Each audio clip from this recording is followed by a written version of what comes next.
ये देखो, एक 2.5 साल के बच्चे का हाथ है और एक 6 साल के बच्चे का हाथ है, और इन दोनों में फर्क आपको साफ नजर आ रहा होगा। अब मेरा आपसे एक सिंपल सा क्वेश्चन है कि इन दोनों बच्चों को सेम पेंसिल पकड़ाइए और इनसे बोलिए कि लिखो। क्या ये दोनों बच्चे सेम लिख पाएंगे? ऑब्वियसली नहीं लिख पाएंगे। लेकिन भाई, रियल लाइफ में हम ऐसा ही कर रहे हैं।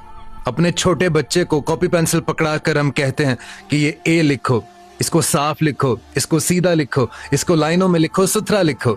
यार, वो बेचारा कैसे लिखे? और जब वो आपकी उम्मीदों पर पूरा नहीं उतरता तो उल्टा आप उसी पर गुस्सा हो जाते हैं और बोलते हैं कि तुम्हारा ध्यान नहीं है, तुम पढ़ना ही नहीं चाहते।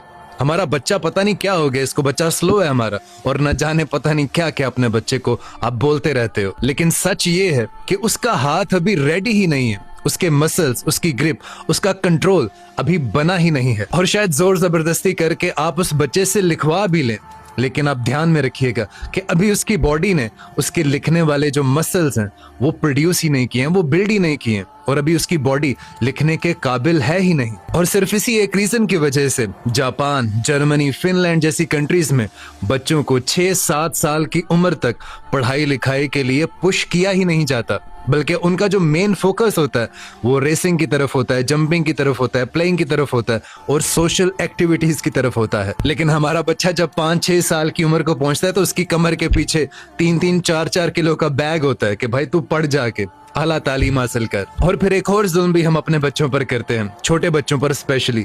जब हम उनका टिफिन तैयार करते हैं तो उनमें नगेट्स डालते हैं, चिप्स डालते हैं, चॉकलेट्स और जितना भी जंक फूड हम उन्हें दे सकते हैं उनके टिफिन में पैक करके हम उनको कहते हैं कि बेटा जब भूख लगे तो इसमें से निकाल के खा लेना। और फिर हम अपने डॉक्टर्स को कहते हैं कि बच्चा हमारा बहुत कमजोर है, बच्चा बहुत वीक लगता है हमारा। दरअसल आपका बच्चा वीक नहीं है, आप गलत टाइम पर उनसे गलत एक्टिविटी करवा रहे हो और गलत टाइम पर उनसे गलत चीजें एक्सपेक्ट कर रहे हो। इसलिए मेरी तमाम पेरेंट्स से गुजारिश है कि जब भी अपने बच्चे को स्ट्रगल करता हुआ देखो तो उसे जज मत करो, उसे कभी भी उल्टा फुल्टा कभी मत बोलो। और ये बात आप याद रखो कि प्रॉब्लम उसमें नहीं है, प्रॉब्लम सिर्फ और सिर्फ आपकी जल्दबाजी करने में है।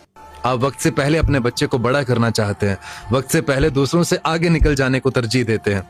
अपने बच्चे की हिफाजत करें और उसे अच्छे से मेंटेन करें, वो आपका नाम जरूर रोशन करेगा।